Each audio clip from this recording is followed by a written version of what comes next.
ఈ నెల 23 నుంచి ఇంటర్ ఫస్ట్ ఇయర్, 24 నుంచి సెకండ్ ఇయర్ పరీక్షలు ప్రారంభం కానున్నాయి. ఈ నేపథ్యంలో కాకినాడ జిల్లాలో ప్రభుత్వ ప్రైవేట్ కళాశాల నుంచి 22,009 మంది, మొదటి సంవత్సరం 20,864 మంది విద్యార్థులు ద్వితీయ సంవత్సరం పరీక్షలు రాయనున్నారని జిల్లా ఇంటర్ విద్యాశాఖ అధికారి కేశవరావు తెలిపారు. దీనికోసం 58 పరీక్షా కేంద్రాలను ఏర్పాటు చేశామంటున్న విద్యాశాఖ అధికారి Keshavarao, inter examination committee members Rambabu, Srinivas, DVK వర్మతో మా ఉభయ గోదావరి జిల్లాల regional coordinator Nanaji face to face. 23వ తేదీ నుంచి ఇంటర్మీడియట్ మొదటి సంవత్సరం, అదే రకంగా 24వ తారీఖు నుంచి రెండవ సంవత్సరం పరీక్షల దీనికి సంబంధించిన ఏర్పాట్లు ఏ విధంగా చేశారు, ఎంతమంది విద్యార్థులు పాల్గొంటున్నారు అనే విషయాలు మనం తెలుసుకుందాం. దీనికి సంబంధించి district intermediate educational officer Keshavarao గారితో మాట్లాడదాం. సార్ నమస్తే సార్. సార్ దీనికి సంబంధించి అంటే ఈ ఇంటర్మీడియట్కి సంబంధించి ఏర్పాట్లు ఏ విధంగా జరుగుతున్నాయి, అదే రకంగా ఎన్ని సెంటర్లలో ఎగ్జామ్స్ జరుగుతాయి? ఓకే సార్, మన ఈ నెల 23వ తారీఖు నుంచి రాష్ట్ర స్థాయిలో మన రాష్ట్ర ప్రభుత్వం ప్రతిష్టాత్మకంగా తీసుకొని గౌరవ మన ఎడ్యుకేషన్ మినిస్టర్ శ్రీ నారా లోకేష్ గారి ఆధ్వర్యంలో చాలా కట్టుదిట్టంగా ఈ పరీక్షల కార్యక్రమం జరగబోతున్నది.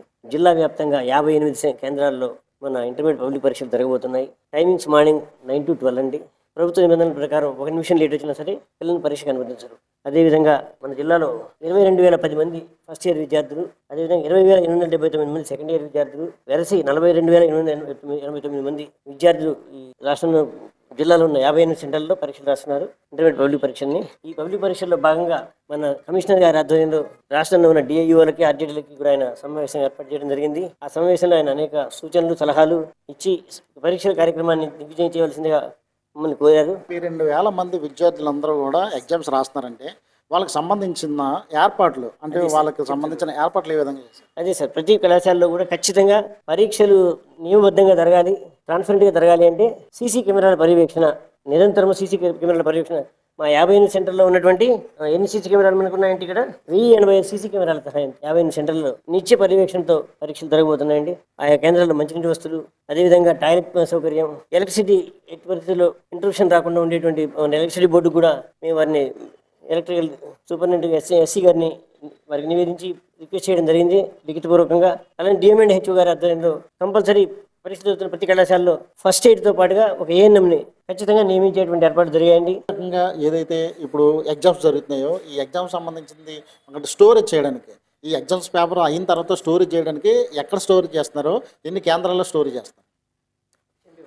Question paper district strong room నుంచి మొత్తం జిల్లాలో ఉన్న 58 సెంటర్లకి దాని కన్సర్న్ ఏ పోలీస్ స్టేషన్స్కి అటాచ్ చేయన్నాయి, 22 పోలీస్ స్టేషన్స్కి అటాచ్ చేయన్నాయండి. 22 పోలీస్ స్టేషన్స్కి కూడా set 1 with vocational plus set 2 ఇవాళ డిస్పాచ్ చేసేసాం. ప్రాపర్గా అన్ని సెంటర్స్కి రీచ్ అయిపోయినాయి. సో అక్కడి నుంచి కూడా అడిక్వసీ రిపోర్ట్స్ కూడా వచ్చేసినాయండి. సిఎస్డిఓస్ నుంచి అన్ని చోట్ల కూడా క్వశ్చన్ పేపర్ ఇంకా సెట్ 3 ఒకటి ఇవ్వాలి, రేపు ఇస్తాం. సో ఈ 22 స్టోరేజ్ పాయింట్స్కి కూడా అన్ని సెట్ 1 సెట్ 2 మొత్తం క్వశ్చన్ పేపర్స్ అన్ని కూడా రీచ్ అయిపోయినాయి, సేఫ్గా రీచ్ అయిపోయినాయి. అడిక్వసీ కూడా వచ్చేసింది కన్సర్న్ సిఎస్డిఓస్ నుంచి. దీనికి సంబంధించి అంటే భద్రపరిచేదంతా కూడా పోలీస్ స్టేషన్లో ఉంటుంది.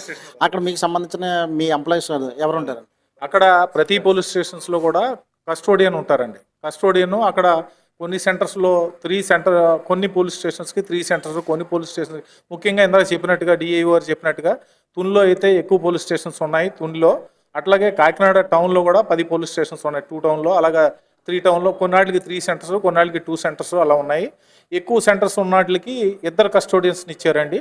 అదే 3 సెంటర్స్ ఉన్న వాళ్ళకి ఒక కస్టోడియన్ ఉంటారు. 3 బిలో ఉన్న వాళ్ళకి అక్కడ ఉన్న సీనియర్ చీఫ్ సూపరింటెండెంట్ కస్టోడియన్గా యాక్ట్ చేస్తారండి. వాళ్ళే స్టోరేజ్ పాయింట్లో స్టోరేజ్ చేయడం, అట్ ది సేమ్ టైం మళ్ళీ ఎగ్జామ్ జరిగే రోజు మార్నింగ్ 8 o'clock కల్లా పోలీస్ స్టేషన్ రీచ్ అయ్యి ఖచ్చితంగా సిఎస్డిఓలు అందరూ కూడా వాళ్ళ పరిధిలో ఆ రోజు సెట్ ఏమొచ్చిందనేది వైర్లెస్ మెసేజ్ ద్వారా పోలీస్ స్టేషన్లో ఉన్నది, అలాగే కన్సర్న్ సిఎస్డిఓస్కి సెల్కి వచ్చినటువంటి మెసేజ్ని ఒకసారి మాట్లాడుకొని సేమ్ సెట్ని ఆ రోజు విత్డ్రా చేస్తారు. ఇప్పుడు ఎగ్జామ్స్ జరుగుతుందో ఎగ్జామ్ జరిగే సమయంలో పిల్లలు ఎలాంటి జాగ్రత్తలు తీసుకుని ఎగ్జామ్కి వెళ్ళాలి? ఎందుకంటే వాళ్ళు చాలా ఒత్తిడికి లోనవుతారు కాబట్టి రేపటి నుంచే ఎగ్జామ్స్ అంటే 23 నుంచి ఎగ్జామ్స్ వస్తున్నాయి కాబట్టి పిల్లలు ఏ విధంగా ఫుడ్ కానీ లేదంటే నిద్రలో కానీ వాళ్ళు ఏ విధంగా వాళ్ళు ప్రిపేర్ అవ్వాలని మీరు సూచన ఇవ్వండి. సాధారణంగా పరీక్షలకు అటెండ్ అయ్యే విద్యార్థులకి ముందుగా మేము కళాశాల స్థాయిలోనే మేము విద్యార్థులకు చెప్తూ ఉంటుంటాం. వాళ్ళు ఏ విధమైన ఆహారం తీసుకోవాలి, ఎలా చదువుకోవాలి, ఒత్తిడి లేకుండా ఎలా చదువుకోవాలి అనేది కళాశాల స్థాయిలోనే మేము ముందుగానే విద్యార్థులందరూ కూడా నిర్దేశించి ఉన్నాం. ముఖ్యమైన టాపిక్ని అండర్లైన్ చేసుకుని అవే చదువుకునేటట్టుగా, అనవసరమైన ఫాస్ట్ ఫుడ్ల జోలికి వెళ్లకుండా ఇంట్లో ప్రిపేర్ చేసిన ఫుడ్డే తీసుకుంటూ, సమయానికి నిద్రపోతూ, తగిన నిద్ర ఉంటే కనుక విద్యార్థులు పరీక్షలు సవ్యంగా రాయడానికి అవకాశం ఉంటుంది. ఇటువంటి సలహాలు సూచనలు కూడా కళాశాల స్థాయిలోనే మేము ప్రిన్సిపల్స్ ద్వారా విద్యార్థులకి తెలియజేసి ఉన్నామండి. ఏదైతే పిల్లలు ఉన్నారో పిల్లలకు సంబంధించిన తల్లిదండ్రులు కానీ అదే రకంగా విద్యార్థులు కానీ తగిన జాగ్రత్తలు తీసుకొని ఏదైతే ఎగ్జామినేషన్ సెంటర్ ఉన్నదో ఎగ్జామినేషన్ సెంటర్కి సంబంధించిన ప్రభుత్వం అత్యాధునికంగా ఒక యాప్ను రిలీజ్ చేసిందని, అదే యాప్లో ఒకవేళ ఏదైతే హాల్ టికెట్ నెంబర్ కొడతామో ఖచ్చితంగా ఆ ఎగ్జామినేషన్ సెంటర్కి వాళ్ళ గూగుల్ మ్యాప్ తీసుకెళ్తుందని, అదే రకంగా ఒక రోజు ముందే వచ్చి సెంటర్ ఎక్కడ ఉన్నది అదే ముందే చూసుకుంటే కనుక అంటే ఒకవేళ మళ్ళీ ఎగ్జామ్ రాసి మరుసటి రోజు టైం ఉండదు కాబట్టి ఏదైతే 9 గంటల లోపలనే 8 గంటలకే చేరుకోవాలి కాబట్టి ఎగ్జామినేషన్కి ఎలాంటి టైం లేదు కాబట్టి ఖచ్చితంగా ముందు రోజు వచ్చి చెక్ చేసుకుంటే బాగుంటుందని చెప్పేసి అధికారులు చెప్తే ఉన్నారు. కెమెరామ్యాన్ ఉదయ భాస్కర్తో Nanaji, Kakinada. Please subscribe to YK TV Network. Please subscribe to YK TV. Please watch YK News. Don't forget to subscribe YK News channel.